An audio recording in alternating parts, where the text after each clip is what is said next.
Adam, you want to get this thing started? Yeah. So welcome everybody. My name is Adam Carr. I've been involved along with Rob and a robust team of really smart, capable people. Throughout the month of May, we did a focus on the open housing marches. Those happened a little over 50 years ago. And that's something that we do kind of all the time. We thought the moment of the pandemic was a good time to unpack some of that history and bring some other voices into the conversation.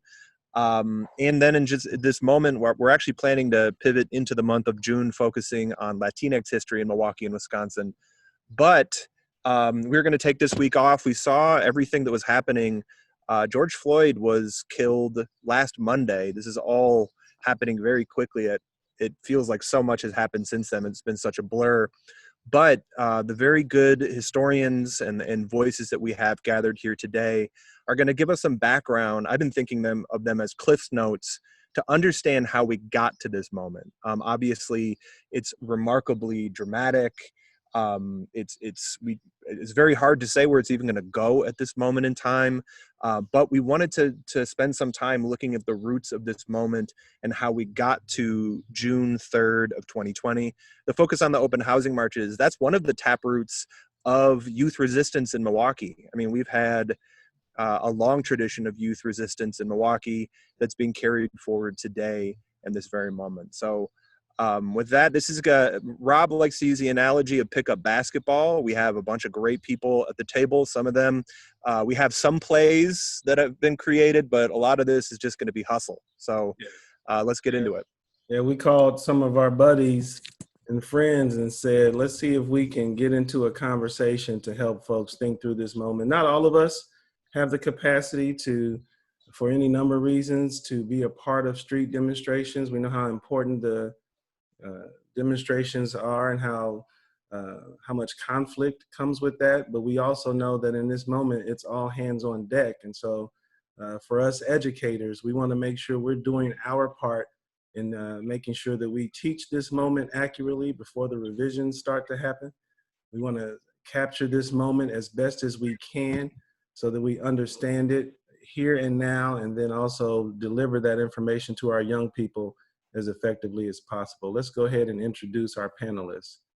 We have a number of very important voices here, and we're going to talk about those. And Keisha, you can go to our next slide. Thank you. We got Fred Royal, president of the local NAACP chapter here in Milwaukee, and he leads our Community Coalition for Quality Policing.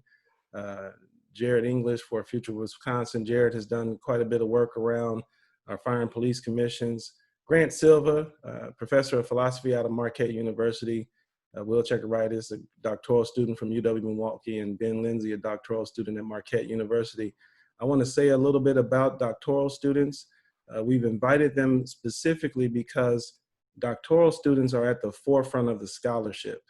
They are the ones who are pushing the scholarship forward. And so in many respects, when it comes to literature and all that, our graduate students are in many respects pushing the fields and the disciplines forward. And so they are on top of where the scholarship is headed, more so in many respects than most of the folks who've been faculty for a while. So we're going to cover a couple of topics. We're going to talk a little bit about police and policing.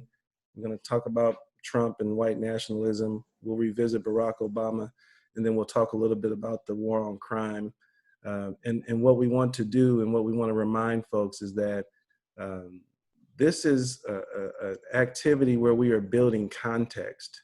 We want to make sure that we have the key components to the context of the moment, and that allows us to get into some historical antecedents and move us into how we got here today. We'll probably need to do some more of these as things unfold and things develop. There are any number of topics that we could cover that also are a part of this moment and help to inform the context of today. But these are the topics we'll cover today, and our panelists will help us think through and consider those conversations. Please join us in the chat. Don't wait. Do not wait at all. Send thoughts, send questions, send comments, and then we also have some resources for our educators out here. So we will continue these conversations as needed. All righty.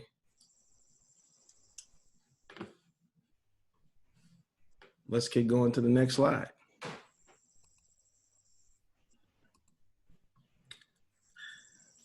We know the heavy, heavy emotional components to this moment.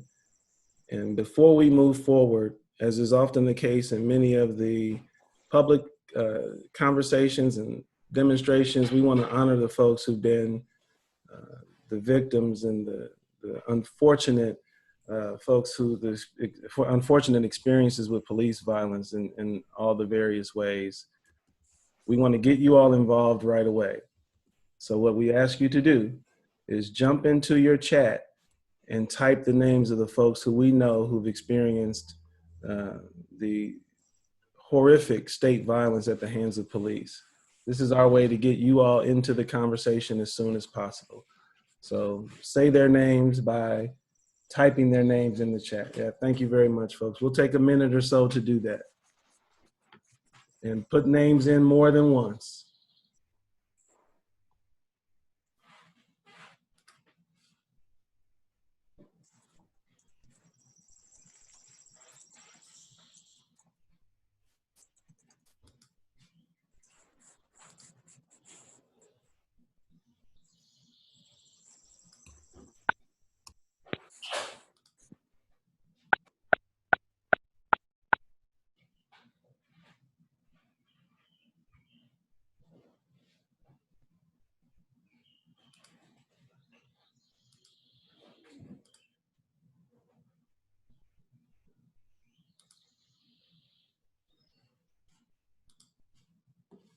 Thank you very much, folks.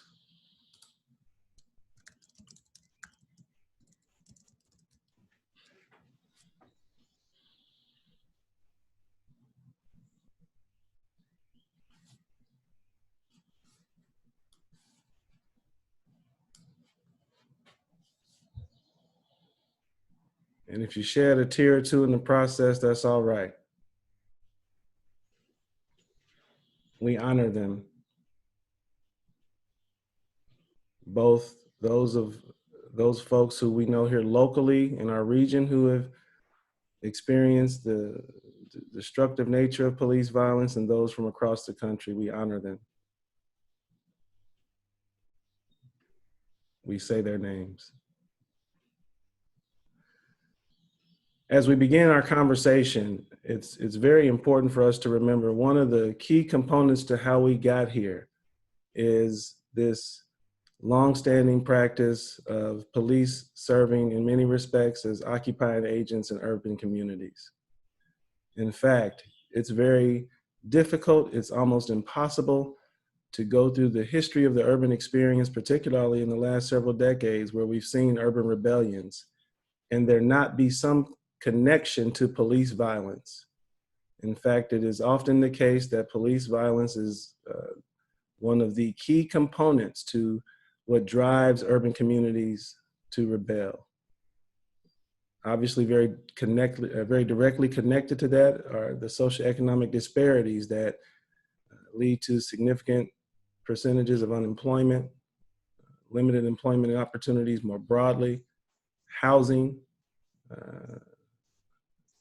the way that not only housing segregation has played a role in shaping our racial geographies, but the ways in which housing, particularly in urban communities, continue to be dilapidated because of the inability or ineffectiveness of landlords and the like. But we know we got here today largely because of the longstanding practice of police murder. And to get our panelists into the conversation, I want to welcome Fred Royal and Jared English into this conversation now. Fred and Jared, we'll ask Fred to start. The one key question that we ask that folks are most frustrated about is the lack of convictions. How is it that we have video evidence, we have long-standing histories associated with this? What is it that makes it so challenging for there to be convictions with regard to law enforcement who've taken the lives of innocent, unarmed people? Peace and love, family. So, if this is the basketball analogy, I would be basket hanging. Uh, but let's talk about the original sin of this country, and that's slavery. And then let's look at our constitutions, both the state and the national, which say is that slavery is prohibited. There shall be neither slavery nor involuntary servitude in this state or nation, otherwise than for the punishment of crime, wherefore the party has been duly convicted. And let's understand that police law enforcement was created from the bastration of fugitive slave uh, enforcers, folks that were charged with rounding up and gathering and bringing back runaway slaves. And then let's further look into the historical perspective of how post slavery, uh, Black men in particular were lynched for doing various so called crimes against the citizenry. And we combine that with this whole notion that law enforcement currently has this cover in which they say, "I feared for my life." Law enforcement, European Americans have never feared African Americans in this country. If you look at the dynamics of who has been summarily killed at the hands of citizens in this country, Black men, with the exception of Nat Turner, have rarely uh, organized a systematic killing of human life. So that's part of this whole notion and systematic way in which law enforcement has used this historical cloak to say, "I feared for my life," to get off of persecution of summarily killing a human being.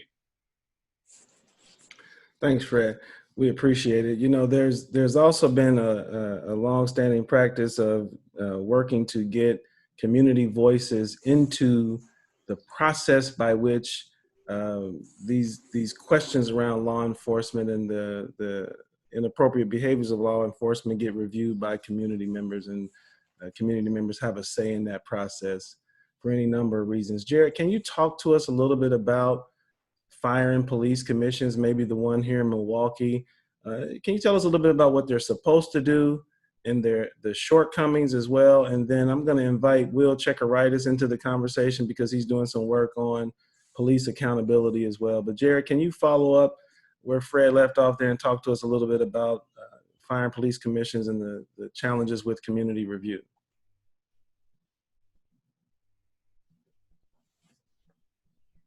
You might be muted, Jared. There we go. Can you hear me now? You can, yes, sir. All right.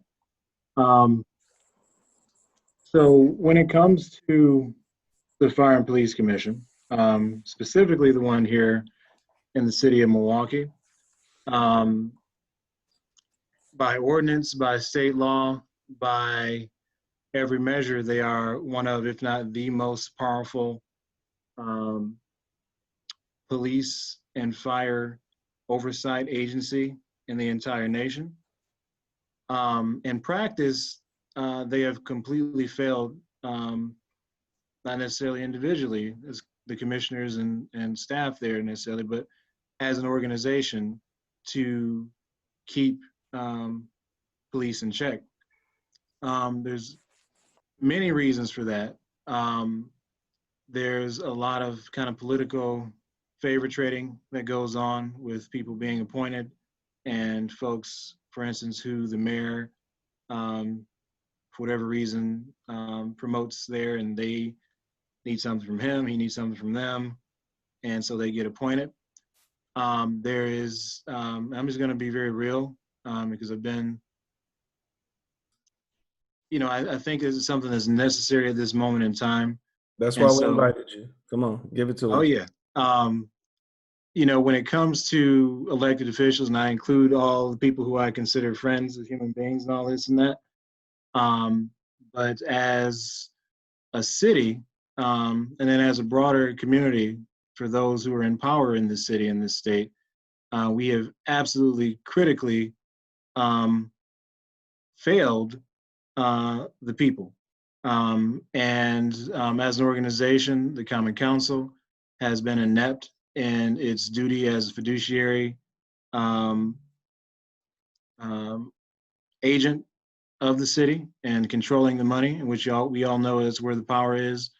Um, they have not exercised that power. They have enabled um, the complicity of the Fire and Police Commission because instead of allowing it to be a true civilian oversight board with no conflicts of interest with the agencies it's overseeing, they have and out of one side of their mouth, the Common Council we're talking here, appointed via the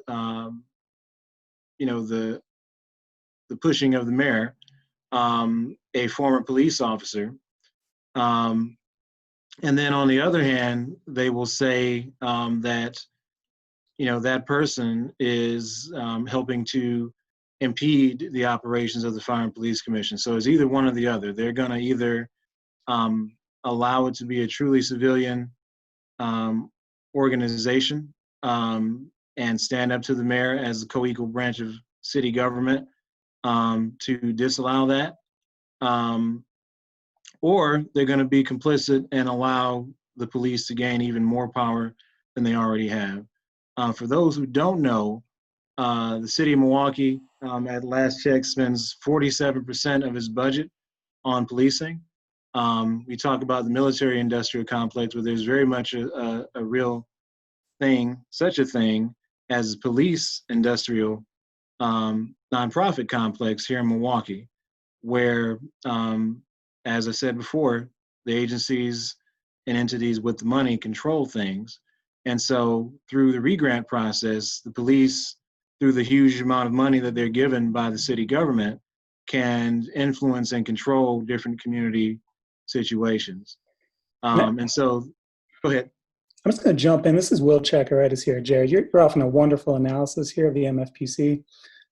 Just one thing I want to add is this board was never established to be an accountability board in truth, right? Mm-hmm. This is something I talk about a little bit in my work, but in around 1883, 84, it was really professional middle-class citizens working with the business community to come in and establish a police board that was going to limit the power of working-class political parties, right? So their whole goal coming in was really just to prevent changeover on the police department, because with every municipal election, you would have the Democrats coming in, Republicans going out, and then eventually people's parties and workers' parties, and we would have a whole new police department rolling in. So it was really an attempt to limit that municipal changeover.